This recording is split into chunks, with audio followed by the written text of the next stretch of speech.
para a obra do Senhor. Vamos aguardar que todos os irmãos ofertem, dizimem para a obra do Senhor e logo em seguida já estaremos dando continuidade aqui ao trabalho e posteriormente também já ministrando a palavra do Senhor, para que nós possamos embasar a nossa mensagem na noite deste dia. Quero que os irmãos nos acompanhem em uma leitura agora em Deuteronômio, capítulo 20, versículo de número 5. Deuteronômio, capítulo 20, versículo 5.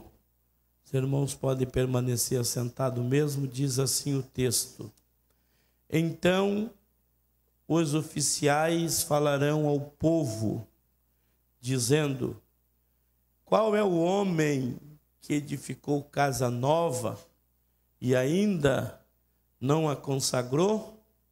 Vá e torne-se a sua casa, para que, porventura, não morra na peleja e algum outro a consagre. Amém, meus irmãos? Somente esse versículo. Nós queremos aqui, de maneira breve, fazer menção de uma carta de recomendação, por onde passar, vindo ali da cidade de Campo Mourão, aqui do nosso Paraná, nosso irmão Leandro Ferreira e Cristiane Rocha Silva Ferreira e filhos, por gentileza, o presbítero Leandro, que é missionário, está aí com a sua família missionária na congregação ali de Catuporanga, é isso? Na cidade de Nova Tebas, é isso?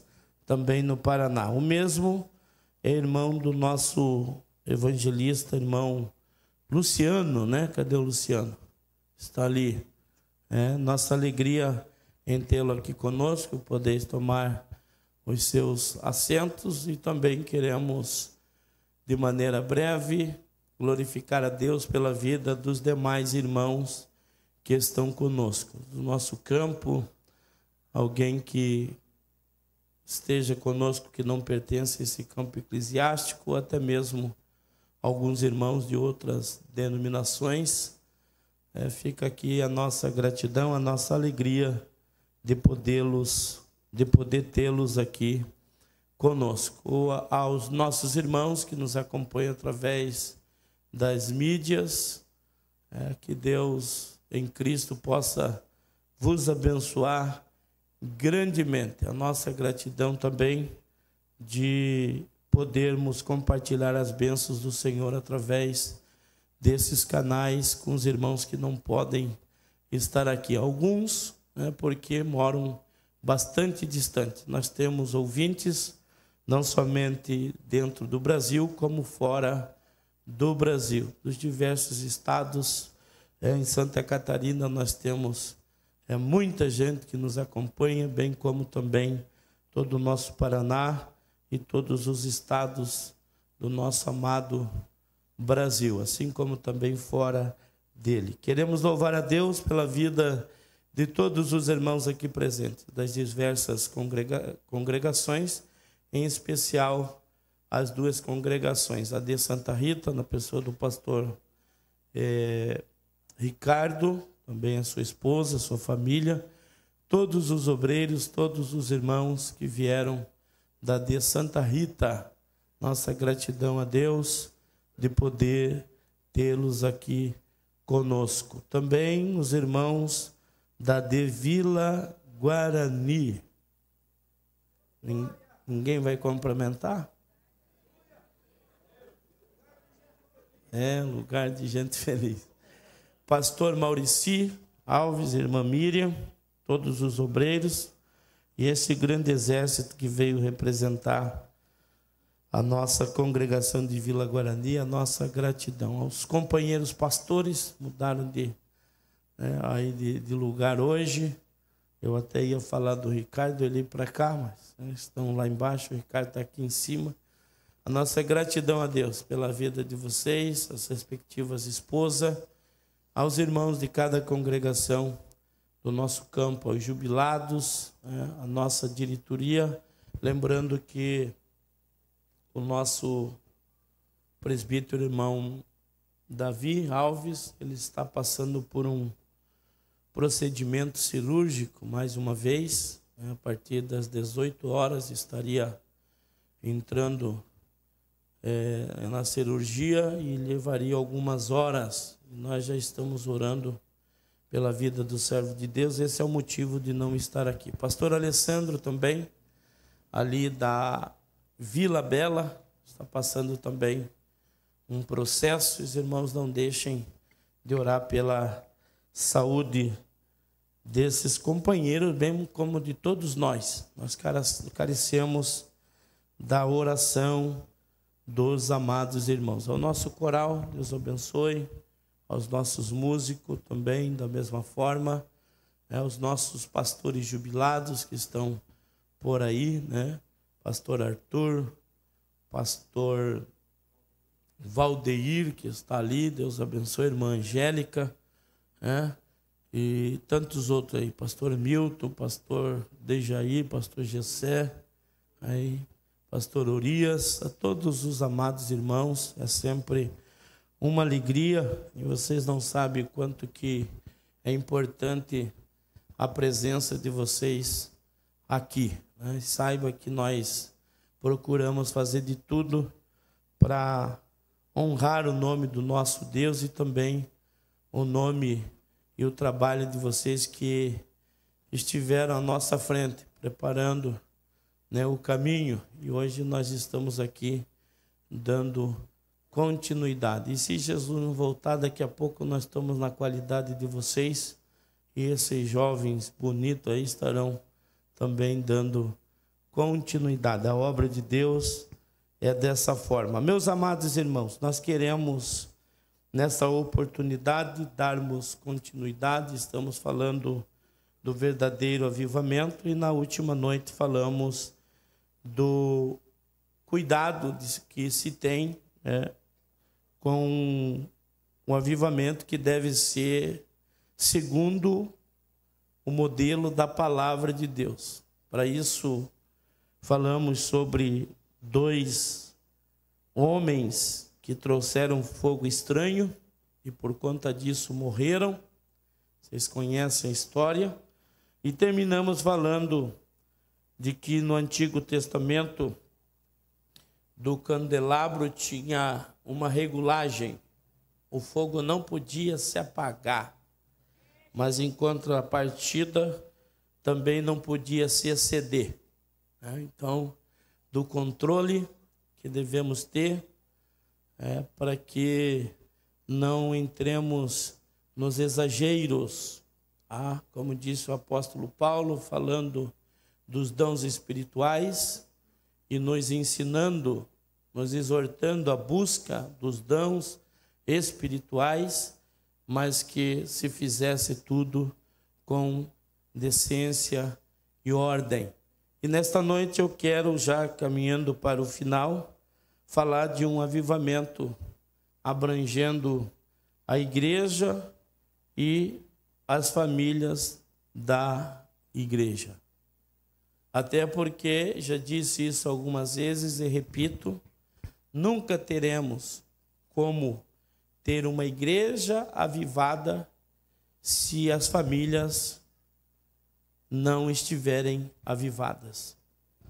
Nunca teremos igreja, departamentos avivados se não tivermos famílias avivadas. Até por conta que é do conhecimento de todos os irmãos que a família, o primeiro projeto de Deus, a família vem antes da igreja, vem antes da sociedade. A família é a célula máter, mãe da sociedade. Então é comum alguém dizer: a igreja tal está arruinada. ou a sociedade está arruinada. Não, corrija-se. Nem a igreja, nem a sociedade, mas as famílias. As famílias. Porque você já pensou, se cada um de nós cuidasse dos nossos, nós como pai de família principalmente, como chefe do lar, cuidasse da nossa casa como a Bíblia nos ensina, que maravilha que seriam as nossas igrejas, que peso que sairia dos nossos ombros, companheiros, nós como pastores, se cada pai entendesse que lá dentro da sua casa é a primeira igreja. Eu, antes de pastorear essa igreja, eu pastoreio a minha casa. Até porque o apóstolo Paulo deixou bem claro que se alguém não tem cuidado dos seus, negou a fé e é pior do que o ímpio. Ele ainda afirma dizendo, se o tal não cuida nem da sua casa, como cuidará do rebanho do Senhor? E muitas das vezes nós estamos esquecendo desse fator que é muito importante. É por isso que, a propósito, eu li o texto, se a senhora puder manter ele na tela, por gentileza, no projetor. Por isso que eu fiz questão de ler Deuteronômio 20, versículo 5, que fala-se da necessidade, desde a antiga aliança. Os oficiais deveriam falar ao povo, dizendo, qual é o homem que edificou casa nova e ainda não a consagrou? Então, a necessidade de consagrar a sua casa. Então, a casa edificada, diga comigo isso, a casa edificada, precisa ser consagrada. Agora, por favor, se não for pedir muito, diga para esse irmão, essa irmã que está ao seu lado. Repita para ele. A casa edificada tem que ser consagrada. Precisa ser consagrada. Para nós que estamos na qualidade de crentes pentecostais e não fugindo, não estou fora do que nós estamos ministrando sobre avivamento, quando nós olhamos em Atos dos Apóstolos, no capítulo 1, versículo 13, nós vamos entender que eles estavam numa casa, ou seja, o avivamento pentecostal teve origem numa casa. Isso Deus querendo demonstrar a importância da família. Posteriormente, depois da descida do Espírito Santo, em Atos dos Apóstolos, capítulo 5, versículo 42, nós vamos ver como é que continuava as famílias naquela época. Como é que continuavam os crentes cheios do Espírito Santo? Será que eles só eram crentes na igreja? Será que eles cultuavam a Deus só na igreja? Como é que está escrito lá? E todos os dias, no templo e nas casas, não cessavam de ensinar e de anunciar a Jesus Cristo. E todos os dias, não era o domingo para os domingueiros, não era na ceia para os mensalistas, mas todos os dias. Eu vejo que a nossa geração, muitos teriam dificuldade, viu, de participar dessa igreja primitiva. Porque essa igreja, essa sim tinha lenha para queimar. Porque eles estavam todos os dias nos templos. Não bastasse o templo, estavam nas casas. Então eles iam na casa e não iam para falar mal do pastor, não iam para falar mal dos obreiros, ou até mesmo da igreja. Mas no templo e nas casas, eles não cessavam de ensinar e de anunciar a Jesus Cristo. Pergunte para esse irmão com todo carinho, sem ofensa, não fiquem ofendidos, mas pergunte para ele, como é que está a sua casa?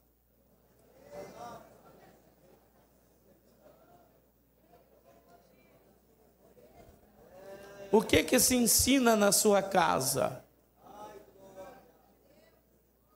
O que se anuncia na sua casa?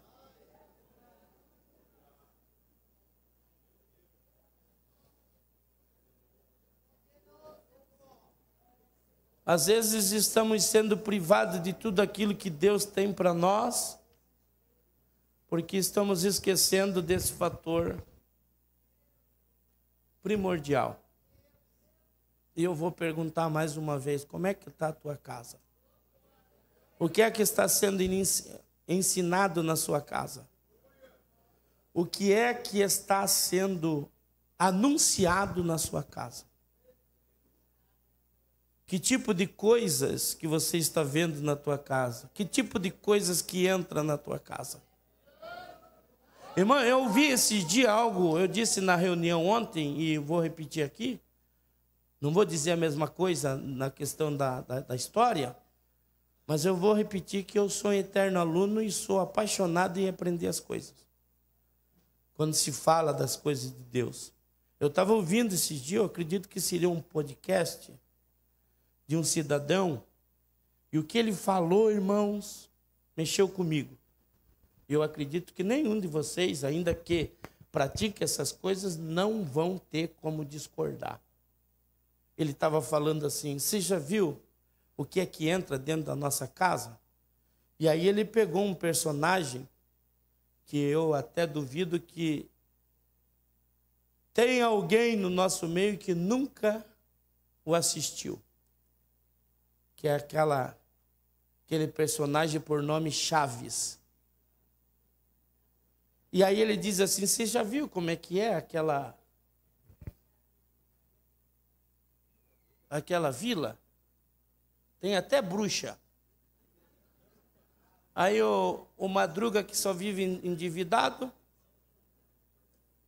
né? Um coitado daquele Chaves, naquela situação miserável, sem pai, sem mãe, e por aí vai. Aí ele disse assim, você acredita, ó, a gente ouve testemunho direto, está aí o Samuel que pode falar melhor, de conversões, de curas, porque se abre um portal daqui na casa aonde está nos acompanhando. Deus entra lá, entra ou não entra? Agora você já parou para pensar que nós abrimos um portal também?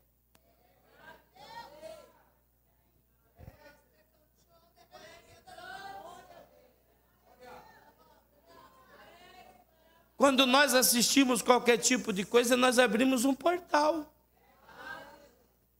E todos aqueles tipos de demônios, eles têm livre acesso de entrar dentro da nossa casa.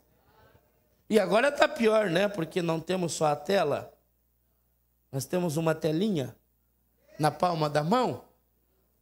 E quando vemos coisas, estamos dando legalidade. Estamos abrindo um portal para que aquelas coisas também convivam conosco dentro da nossa casa. E por favor, mais uma vez diga para ele, como é que está a tua casa?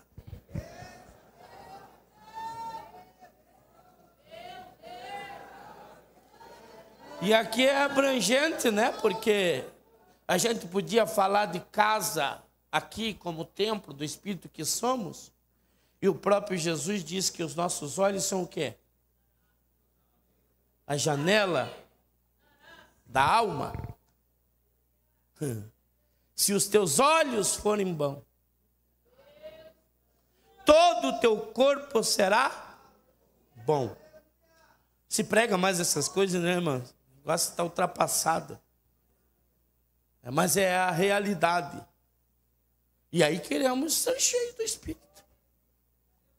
Aí estamos, às vezes, até brigando com Deus e indagando a Deus. Meu Deus, como o personagem que agora há pouco eu li, o que é feito das suas promessas, das maravilhas que os nossos pais contaram. Nós ficamos só no ouvir. E será que Deus mudou? Não, Ele não muda. A questão é que nós mudamos.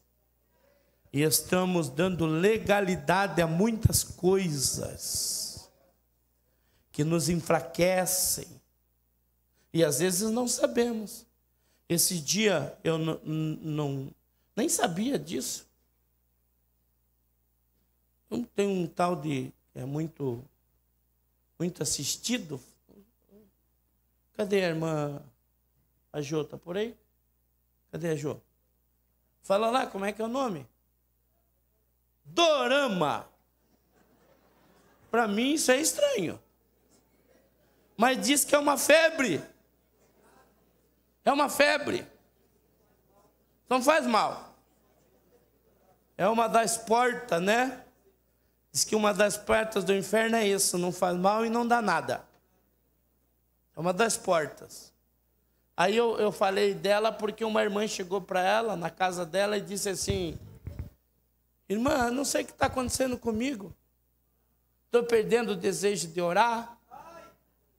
Jejuar, então. Perdendo o desejo de ir para a igreja. Aí diz que na mesma conversa apareceu alguém também, que era chegadinho no dorama. Aí daqui a pouco já se identificaram e ó. Aí a irmã Jô disse: agora já descobri.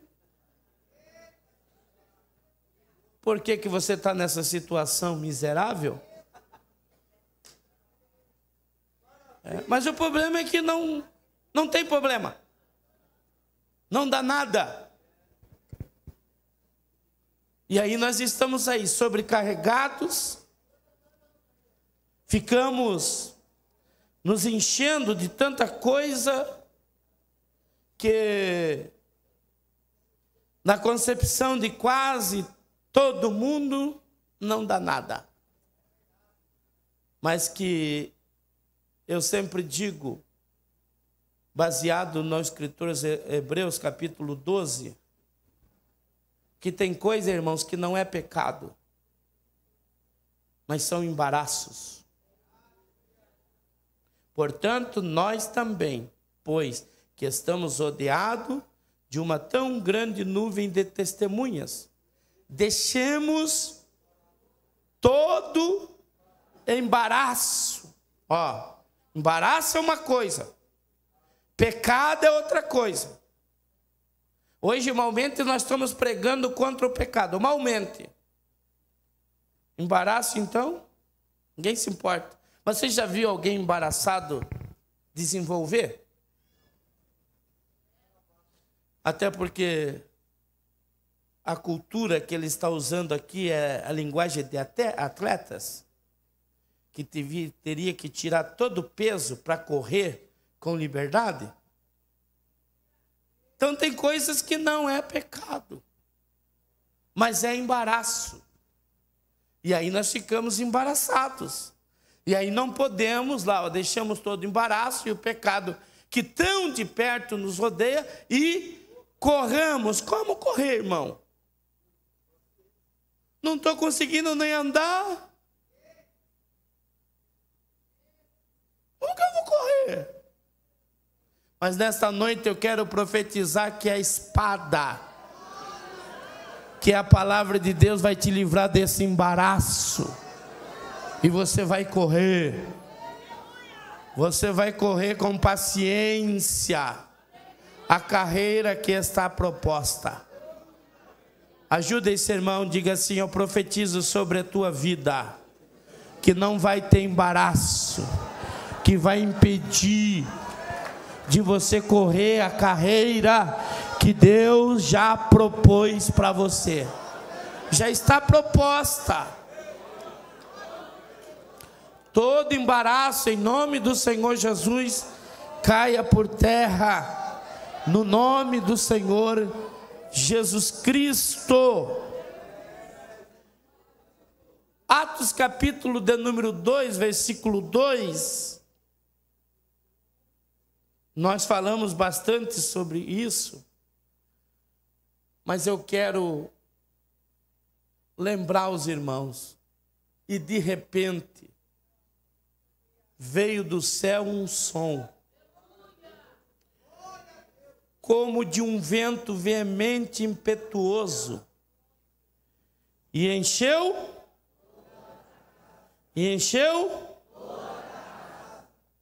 toda a casa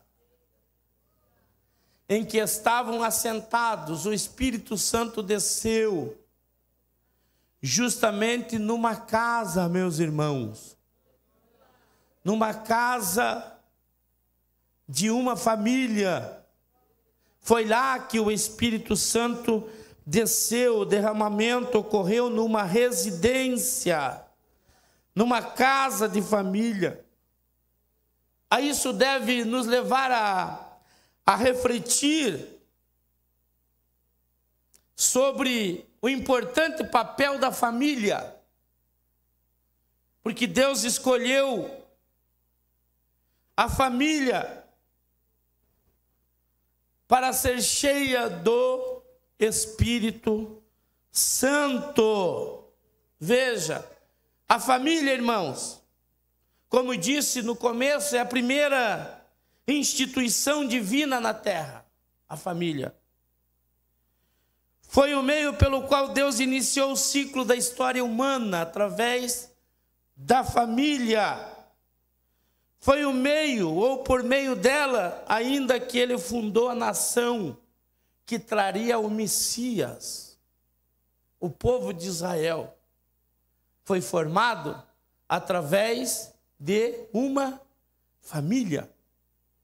E posteriormente, para Jesus vir ao mundo, Jesus se apropriou de uma família.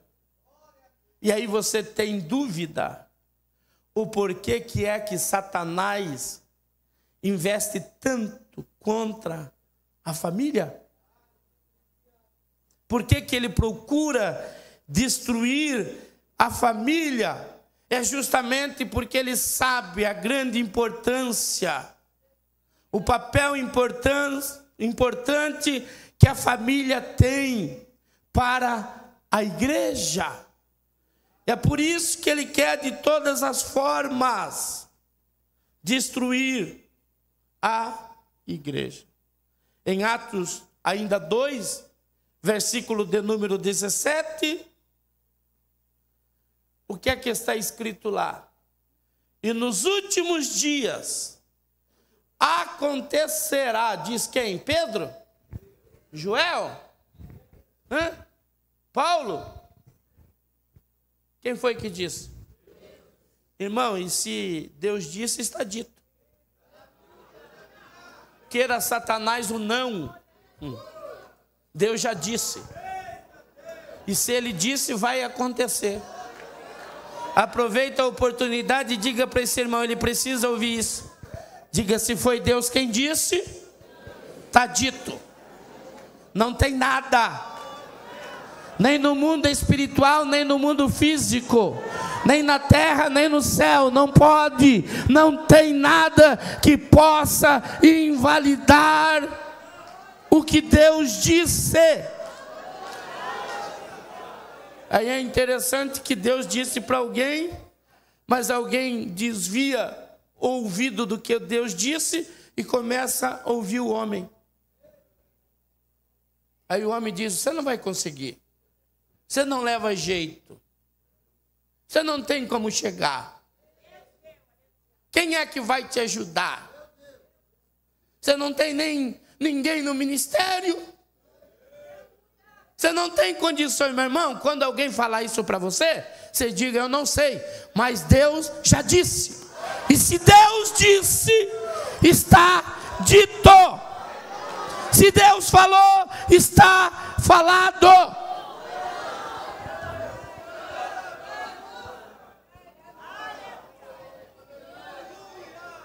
que Deus disse nesse contexto? Que nos últimos dias, quem que acredita que estamos vivendo os últimos dias da igreja na face da terra? Nos últimos dias, diz Deus, que do meu espírito derramarei sobre toda a carne. E qual é a promessa? Diga para essa pessoa, por favor, meu irmão. Diga, a promessa é que os nossos, pode se incluir, os nossos filhos e as nossas filhas profetizarão. Satanás está dizendo que ele vai morrer nas drogas? Diga para Satanás nesta noite ouvir: os meus filhos têm promessa, a minha filha tem promessa, a minha casa tem promessa. Foi Deus quem disse.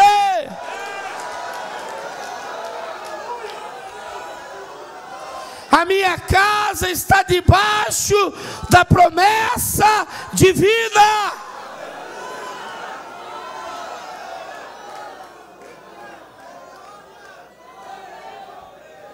Agora é claro que é mais cômodo, né, irmão? Para alguém dizer, pois é, irmão, nós temos que se conformar porque foi Jesus quem falou que por se multiplicar a iniquidade, o amor de muito esfriaria. Eu digo sempre e repito, tem promessas que, sendo bíblica, eu não aceito para a minha vida. Esfrie de alguém que queira esfriar. Mas a promessa que Deus fez é que nós, nos últimos dias, receberíamos do Espírito do Senhor. E essa promessa diz respeito a nós e a nossos filhos. O que vai acontecer? Eles vão ser profetas, irmãos.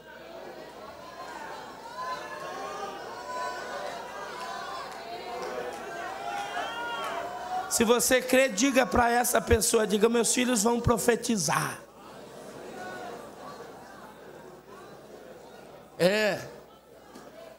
Vão ser profeta do Altíssimo.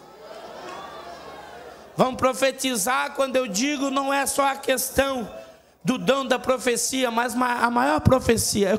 Eu quero profetizar para você que crê. O teu filho vai ser profeta do Senhor. Deus vai usá-lo poderosamente na palavra. Eles profetizarão.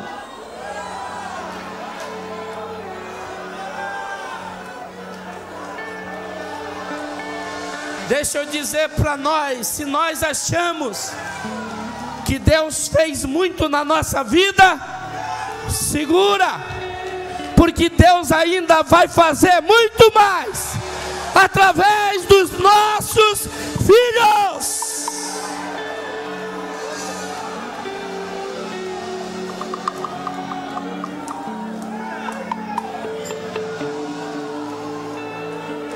Você vai ficar com a palavra de Deus ou vai ficar com o que a mídia diz? Você vai ficar com a palavra de Deus ou vai ficar com a palavra dos profetas do caos? Aconteça o que acontecer, eu e a minha casa estamos debaixo da promessa de Deus.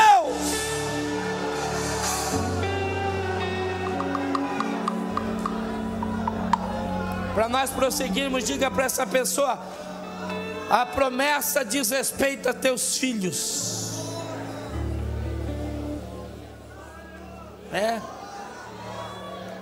Diga, eles estão debaixo da promessa divina.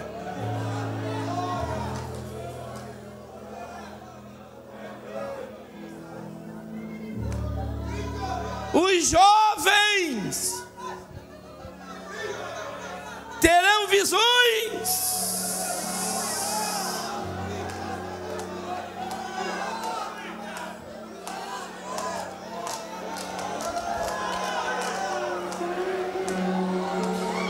Tem promessa para jovem. Terão visões. Tem promessa para velhos. Terão sonhos. Toda a minha casa, desde o mais velho até o de mais tenra idade, estão debaixo da promessa divina.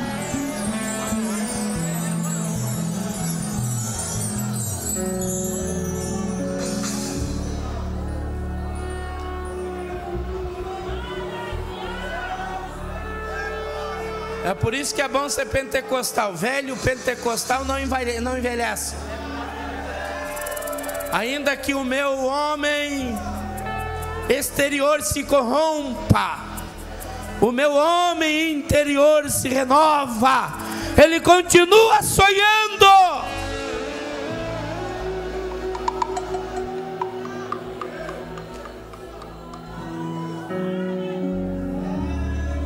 Foi Deus quem disse: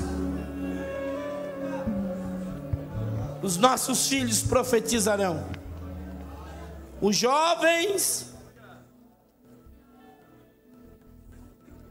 terão sonhos, visões, e os velhos sonhos. Eu nunca acreditei que Jesus viesse buscar uma igreja apática, uma igreja fria. E não acredito que o arrebatamento vai se dar no meio de uma frieza. Não. Eu acredito que nós iremos experimentar o maior avivamento que esta terra já viu. Quem crê nisso e toma posse, dá o melhor glória e aproveita e diz para Deus: eu creio e estou aqui. Eu estou aqui, pronto para receber vossas filhas, vossos filhos, vossos jovens, vossos velhos. É interessante o cuidado de Deus, que antes de julgar a terra com o dilúvio, veja o cuidado de Deus com a família. Gênesis 6, versículo 18. Deus proveu a situação para Noé. Só para Noé? Só para Noé?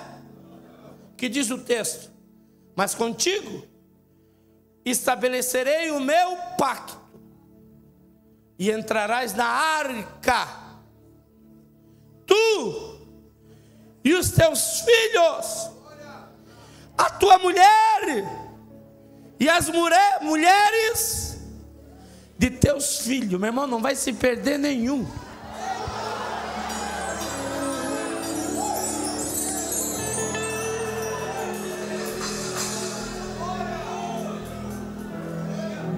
Vai entrar tu, diga para essa pessoa: vai entrar tu. Diga bem assim mesmo, não é você. Diga: vai entrar tu. Os teus filhos, a tua mulher ou o teu marido, e as mulheres de teus filhos, genro, nora, netos. Satanás não vai poder impedir a promessa de Deus que está sobre a tua casa.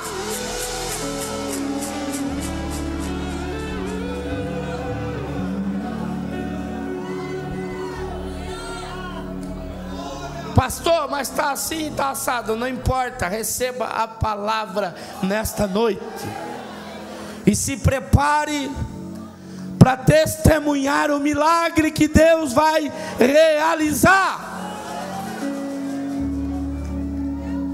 Tu e toda a tua casa. casa. Êxodo capítulo de número 12, versículo 3 e o 4. Falai a toda a congregação de Israel, dizendo: aos 10 deste mês, tome cada um para si um cordeiro, segundo as casas dos pais, um cordeiro para cada casa.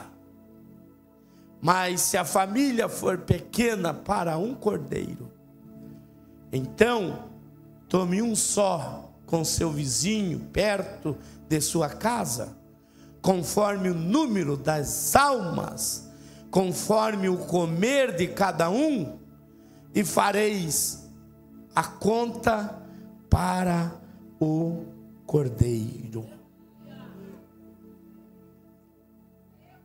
O que ia acontecer?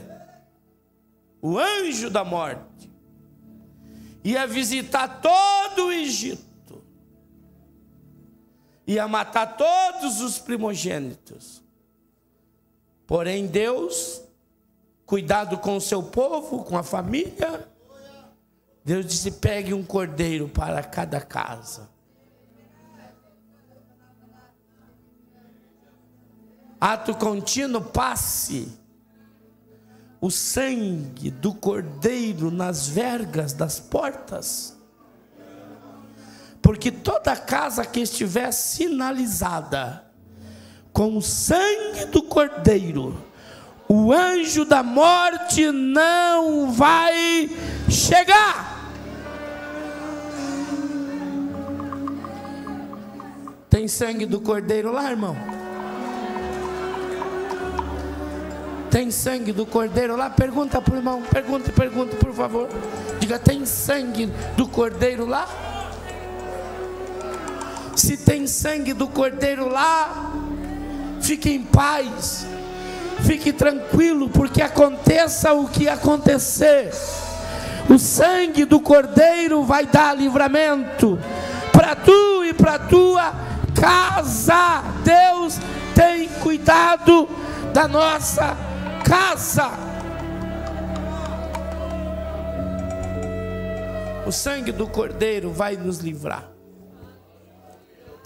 Nós vivemos na iminência de coisas terríveis, mas nós temos sangue do cordeiro na nossa vida, na nossa casa, e o sangue do cordeiro vai nos livrar, irmão. 1000 cairão ao teu lado, 10.000 à tua direita, mas tu não serás atingido.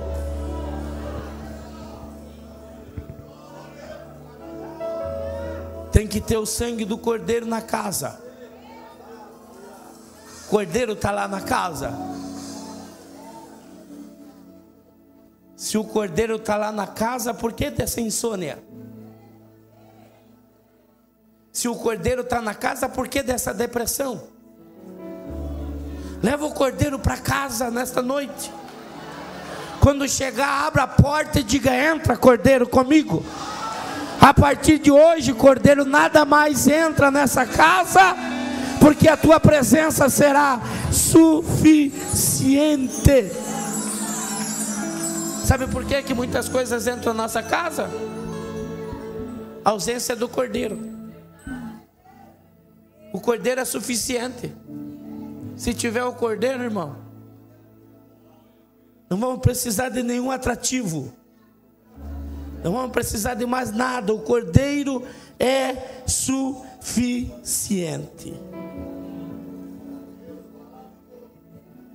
Atos capítulo 16, versículo de número 31. E eles disseram: crê no Senhor Jesus Cristo e será salvo. Quem? Tu e a tua casa. Não é suficiente isso para você ainda? Mais uma vez diga: o Senhor vai salvar tu e a tua casa. A promessa é para tu e toda a tua casa.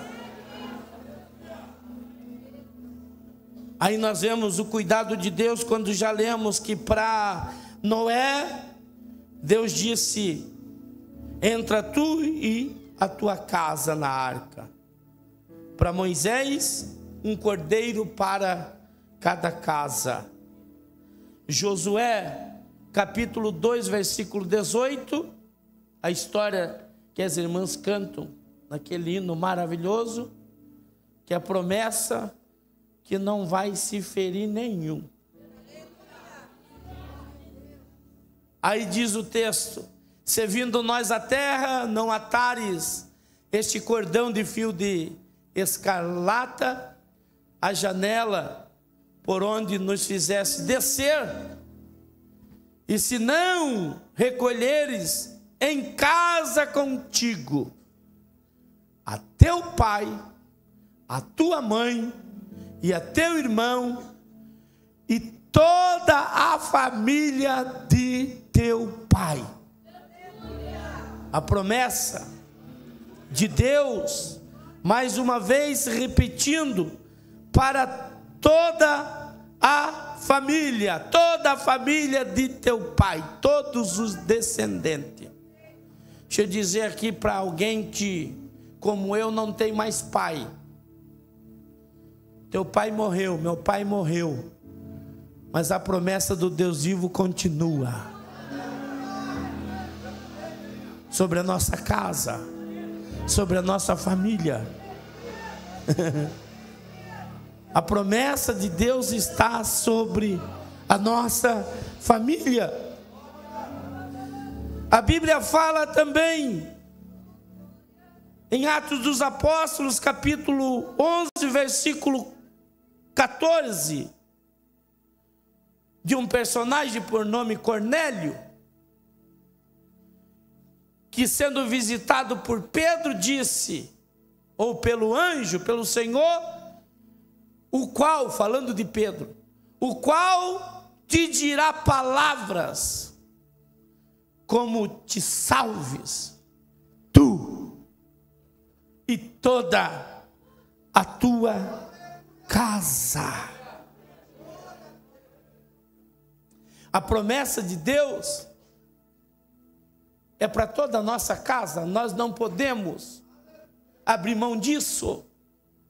De repente você estava acostumado, você estava sossegado, mas eu quero profetizar sobre a sua vida nesta noite, que você sai daqui diferente. Você não vai abrir mão dos teus filhos, não vai abrir mão da esposa, do esposo,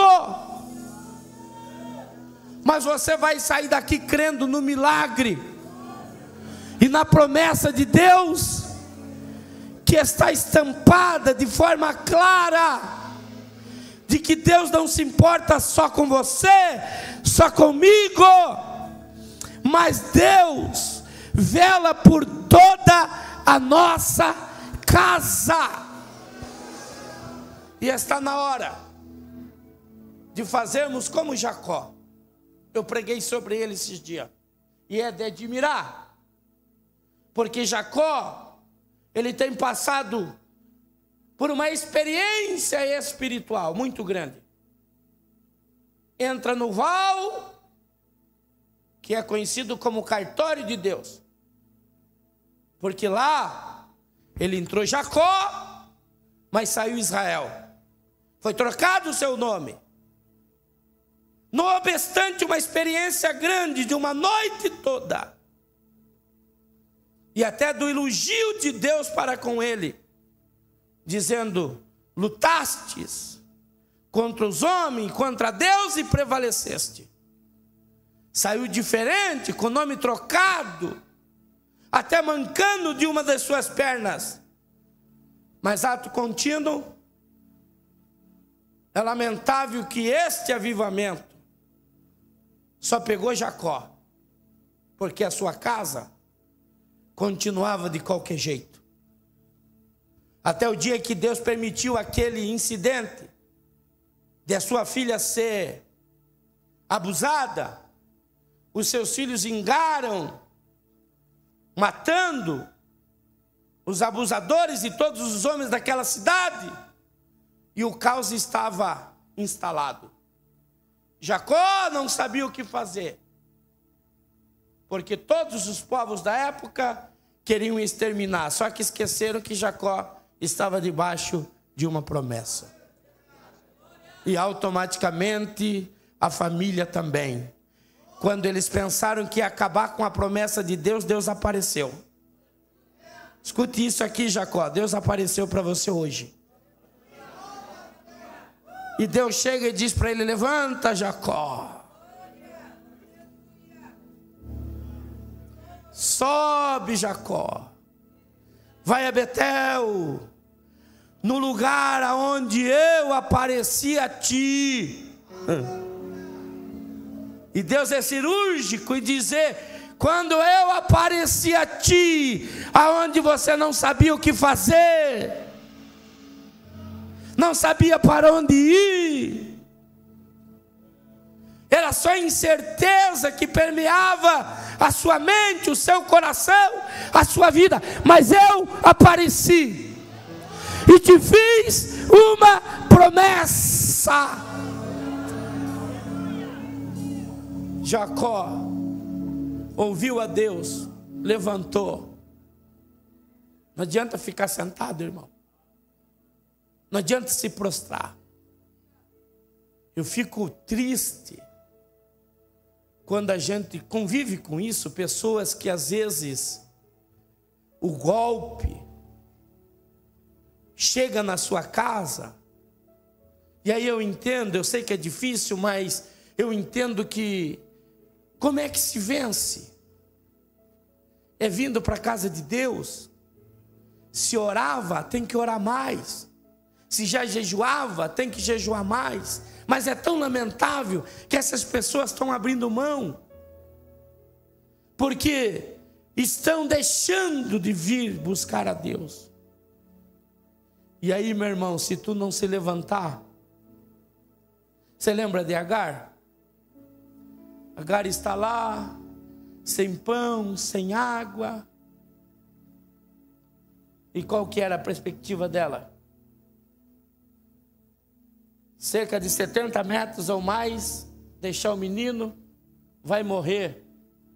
Não quero ver o fim dele.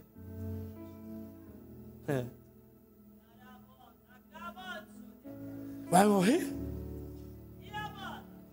Aí aparece o anjo, porque aquele menino tinha uma promessa. Que tens, Agar? Ergue-te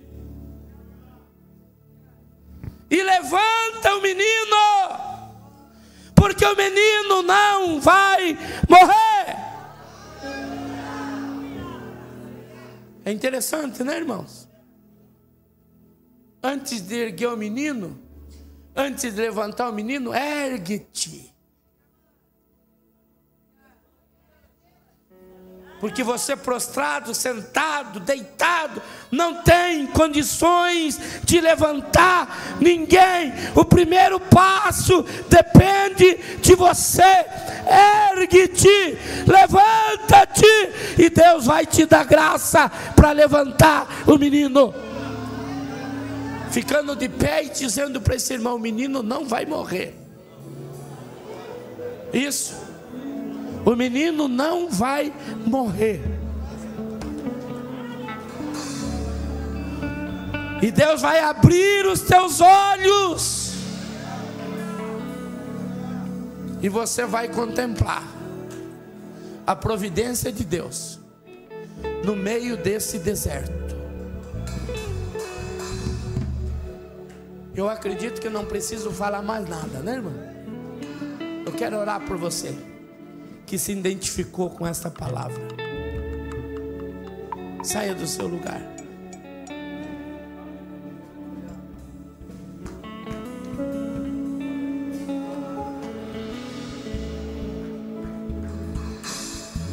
Você que vai tomar posse dessa palavra, de que é tu e toda a tua casa.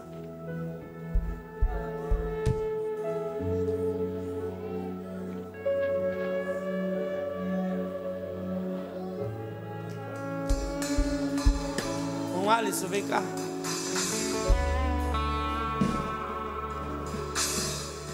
Vem a menina.